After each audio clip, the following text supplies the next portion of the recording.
Welcome to this episode of Ask Amy. We are starting 2023 talking about buying new cars. And you've heard us with all the stories about how difficult to market it is right now, how cars are so much more expensive now than they were 2-3 years ago. That is why we brought on Mike Rumple, your car buying advocate, to help explain to us the absolute best way to find the lowest price on a new car. Mike, thanks so much for joining us today. Thanks for having me, Amy. Always a pleasure. Yeah. So you have been doing this. You've been in the business for at least 6 years, kind of started on your own doing this, just so that people have a little bit of an idea of your background. What was your interest and your experience? Like, how did you know some of these things that you're going to share with us on what people should be doing to get the best price? Yeah, so people can read my story on our website. It's called Confessions of a Former Car Salesman. But essentially, I used to work at a new and pre-owned car dealership. And essentially, 6-7 years, I was a very high performing car salesman. And I realized that there was a very specific process that people that got the best deals, like a process that they used to get there. And it was one day when I was essentially, I had a guy call me and he was from out of town. And, he told me that, we had a vehicle that he wanted. And I went up to management, actually the owner of the dealership. And I said, okay, well, here's this guy, this is the vehicle that he wants. He wants an out the door price. And when he gave me the out the door price, it was like a really, really good deal. And I'm like, what's going on here? I know there's no room on this deal. And he's like, well, this guy is obviously shopping the price. We got to come back with a good price in order to earn the business. And at that time, kind of a light went off on my head that was like, well, yeah, that's the way you get the best deal. You've got to make the dealerships compete. And it's not something that most people do. They think they have to go by the way the dealership wants them to do it. And so, I had the idea to go out on my own and be basically I'm kind of like, how people take their uncle or their dad with them to buy a car. Yes. Right. I was like, I know there's got to be people out there that hate the car buying process, don't have the time to do it, or just uncomfortable sitting in front of me. I had a lot of people, right. Me, right. A lot of people after they leave the dealership, they're like, did I just get ripped off or did I get a good deal? Exactly. They have absolutely no idea. So I thought, well, if I am an expert and I know how to get a good deal, would people pay me outside of the deal to do it? And so, if you read my story, you'll kind of, on the website, you'll see I decided to do it, quit my job selling cars, went out on my own. And here I am today, and I do it all over the country. So you'll hear in this, the exact way to do it. You should and can do it over the phone. You do not need to go and negotiate at the dealership. And actually that going to the dealership puts you at a disadvantage. Right. Okay. So now we're jumping right in, and I appreciate that. So absolutely people would pay separately to have somebody on their side, sort of like an attorney in some other type of financial matter, but somebody who knows more than they do and is looking out for their best interests. So we got that. So what you just said, don't go into a dealership. That's pretty much what everybody does. You're going to look at the cars to see what they have. And then, of course, here comes the salesman strolling out to say, hey, how can I help you today? Why is it a bad idea to go to the dealership and talk with the salesperson about price and to get the ball rolling? Yeah, so you have to go to the dealership, and I'm not saying never go to a dealership. I'm talking about when we're talking and we're negotiating and you've already decided you're interested in a vehicle. I say we do not negotiate price at the dealership. Of course, you have to go and make sure that a car fits your needs. So, going and test driving the vehicle and things of that nature is fine. Okay. The problem lies when you go to the dealership, okay, and you walk in. What ends up happening is you're bombarded with a million different questions. How are you paying for it? What type of payment do you want? All of these things Okay. Number one, you should shut up and not answer those questions. That is so hard for me. Right. I feel rude, and most people do. You gotta just play. You gotta just play dumb. Yeah. Okay. So, for example, how are you paying for it? You know what? Not 100% sure. I could pay cash. I could finance it. Kind of depends. Not 100% sure. What do you want your payment to be? You know what? I'm not even sure if I want this car. Right. Let's first get to, and let me see if I'm actually, I actually like this car.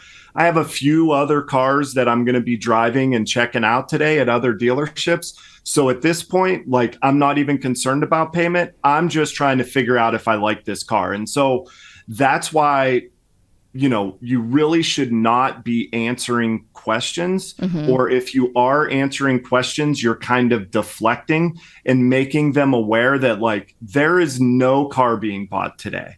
Okay.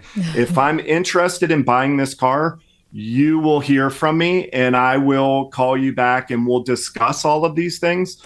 But at this point, I'm just trying to figure out which car I want to buy.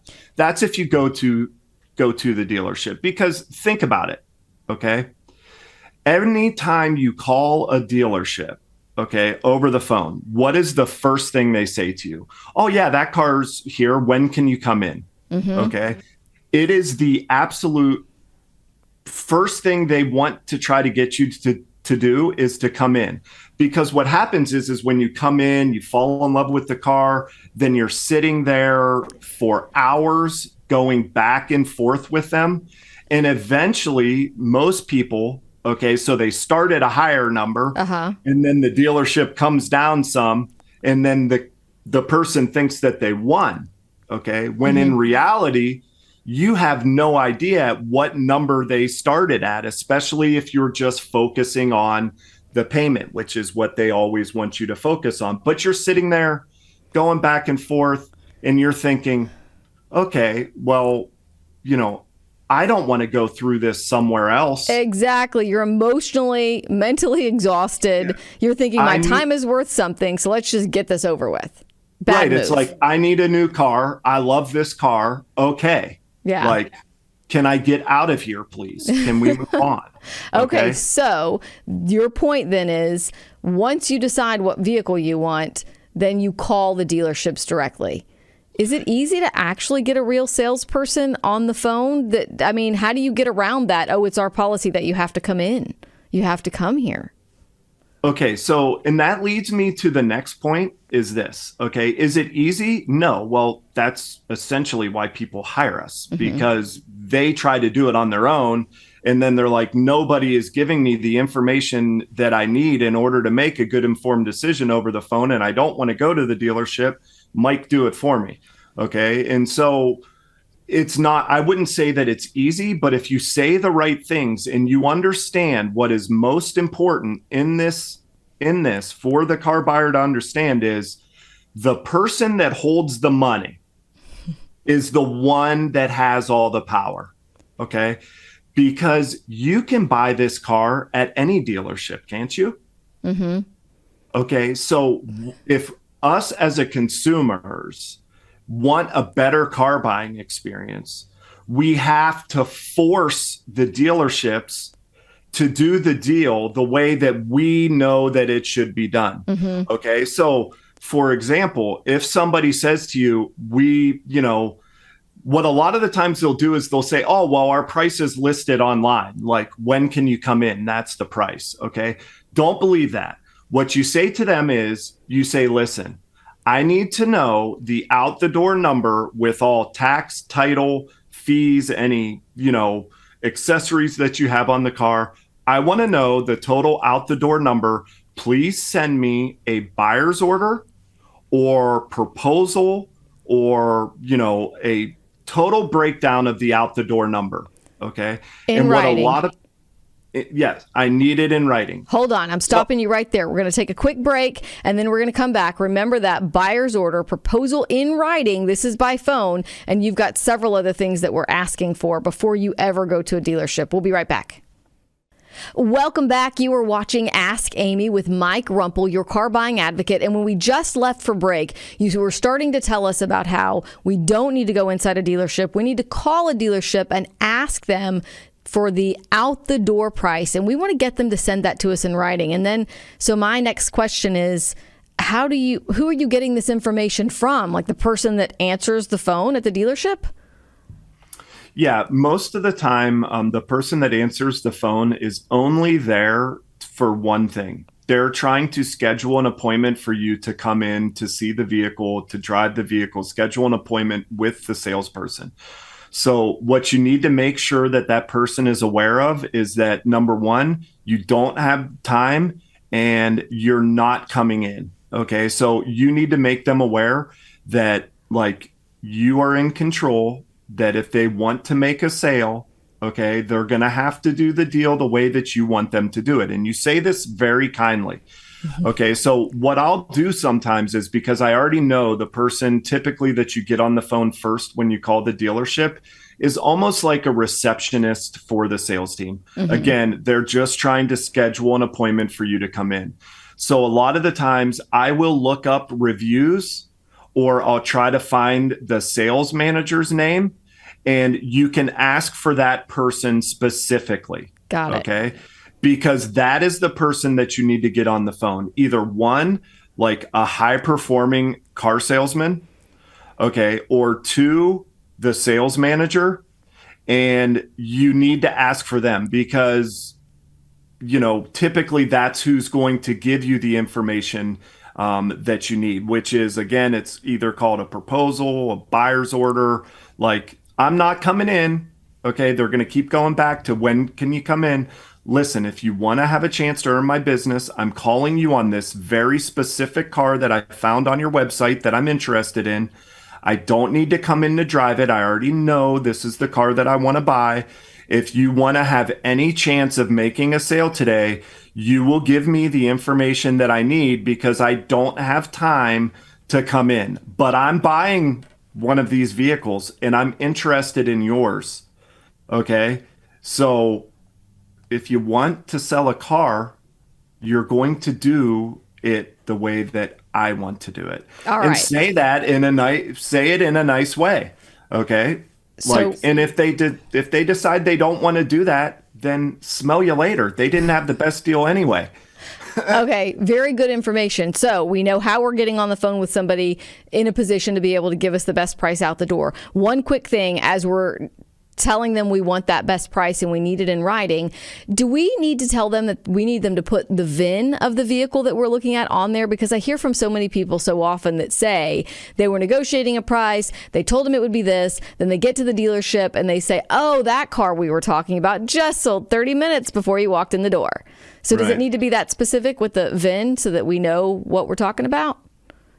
Yeah, so typically what I'll do is I'll get the person on the phone and I'll get their phone number to send them a text message. And then I send them, my client's name and address first, because you are going to need to send them that in order to get the out the door price, because taxes are based off of where you live. So first that, and then I also send them the link to the vehicle, because you should only be calling dealerships that have the car that you want, right? So I send them a link to that vehicle.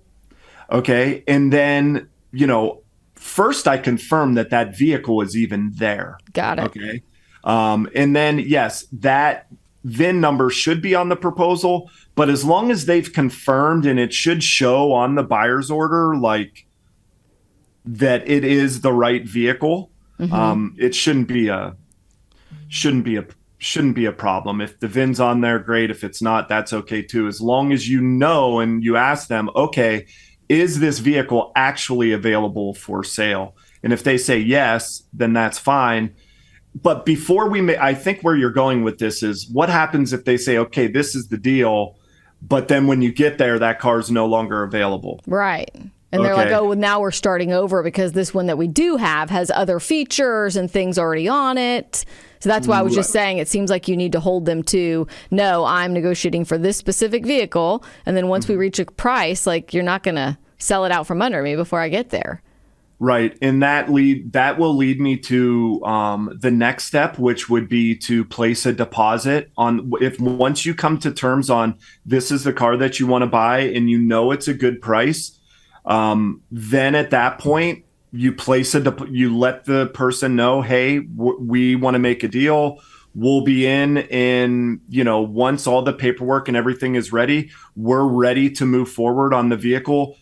We'll place a deposit on the vehicle so that nobody can buy it between now and, however long it takes for them to get the paperwork ready, because that's the next step, right? We got to figure out, and that leads me into the next point is it's not just the sale price when negotiating for a vehicle, right? Right. There are other parts of the deal that can turn the deal from a good sale price to a ripoff very quickly.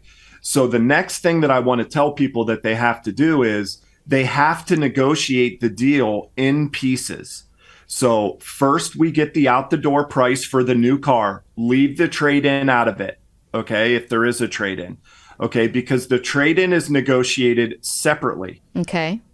The dealership where you buy the new car might not be the best dealership for your trade-in. You might sell it to Carvana, Vroom. Maybe Carvana and Vroom don't want that car either, and maybe one of the mom and pop, wholesale dealers near you want your vehicle more because maybe the dealership where you're buying this vehicle isn't even going to sell your vehicle. They're going to sell it to some other dealership and mark it up for a little bit of a profit and sell it to them. So each part, and then finally, which is the most important, probably even more than sale price, is the financing terms. Yeah. Okay. And so you have to negotiate each part of that separately. Okay. And so, and you have to make them compete. You have to find out who's going to get you the best sale price of the new car that you want to buy.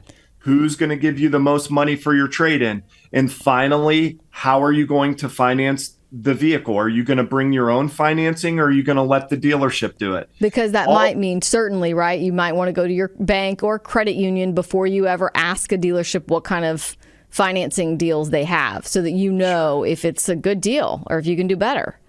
Yeah. And what you're going to find is, again, the financing is so important. And it's crazy. I just saw an article today where something like 1 in 5 new car loans people are financing them for 84 months. Wow. That is stupid. Okay. That is so stupid because number one, the interest rate is higher. Right. But what ends up happening is the consumer is going into the dealership, okay, and they're saying, I want a payment of X. Okay. And they can get you down to that. Mike, I have been there and I have done that before on a Jeep Wrangler when I was 20 in my young 20s. And I was like, I just don't want to pay more than $270 a month. They're like, we'll get you there at, 70 months at the time. And that was like 20 years ago. Okay, we're going to take another quick break. When we come back, I want you to talk more about that and the whole financing thing. Because when you lump all these things together, that's what it sounds like when you end up paying way more. We'll be right back.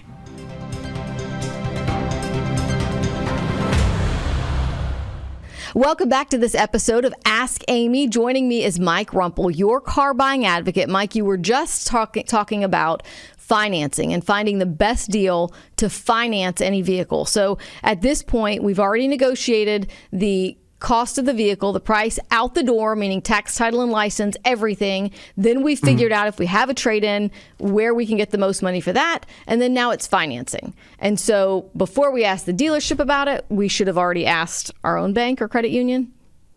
Yeah. And so here's the thing. If you know all the variables on your deal, okay, you don't need the dealership to tell you what the payment is going to be, right? Because there's these little things out there called payment calculators on the internet where you can input the numbers and know about where the payment is, right? But if you don't know that those tools are available and you don't know what the actual interest rate should be, then you can't put the right variables in there. But I say that only because like you should be pre-approved through your credit union for a specific term, and you should know what payment that it would be with your credit union. And then you give the dealership a chance to beat it. Okay.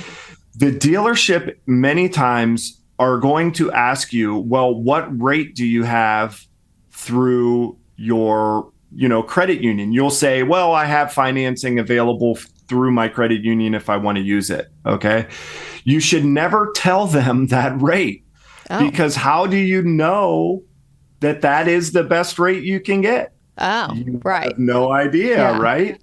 So whenever a dealership asks you, what rate do you have? Okay. The answer should be, I've shopped it at a couple of different places. I have a rate through a credit union. Here's the thing. I might not even finance it. I might pay cash. Mm-hmm. Okay. So you don't answer that question and then they're going to say, well, what rate do you have? Because they're going to just try to match that rate. And so you don't want to give them that information because then they're going to just come in right at whatever rate you tell them. And maybe the rate that you got through your credit union isn't the best rate that you can get, if that makes sense. That does. Okay. So basically, once you've came to an agreement, then you do a credit application. And again, this is all done over the phone. You do the credit application with the dealership. On the internet, or maybe they call you and you tell them the information, and then you tell them, okay, here is the amount of cash that I want to put down. Here is the term that I want to do. Okay. You should already know, because you've already gotten pre-approved through your credit union. You should already have all the information you need to plug into a payment calculator to know what your payment is going to come back at.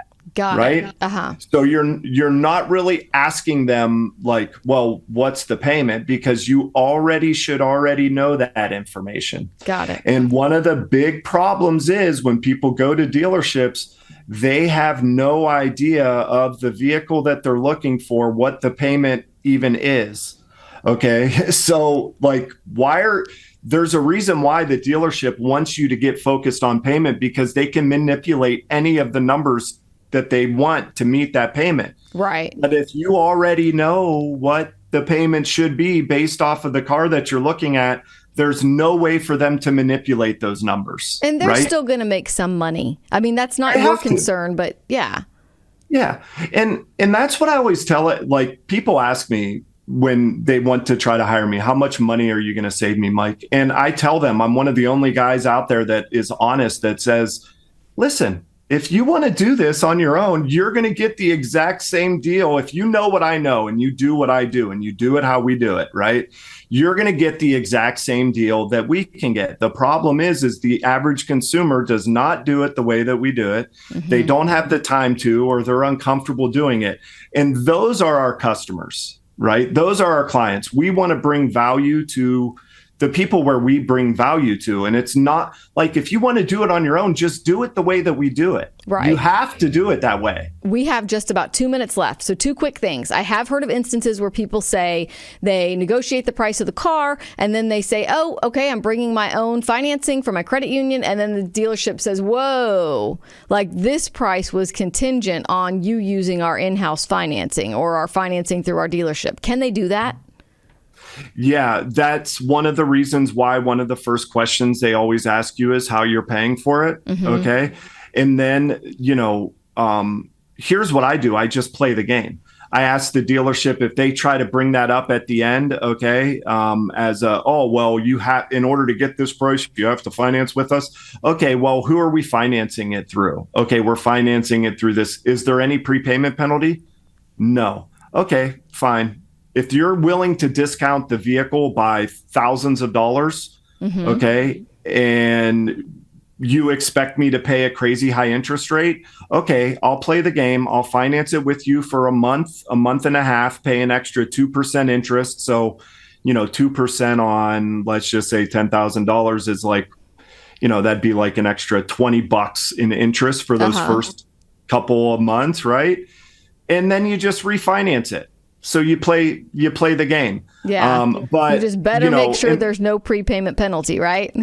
Yeah, and typically there's not anymore these days. And so, but here's the thing. If the dealership knows that that's your plan and the finance manager knows that, guess what?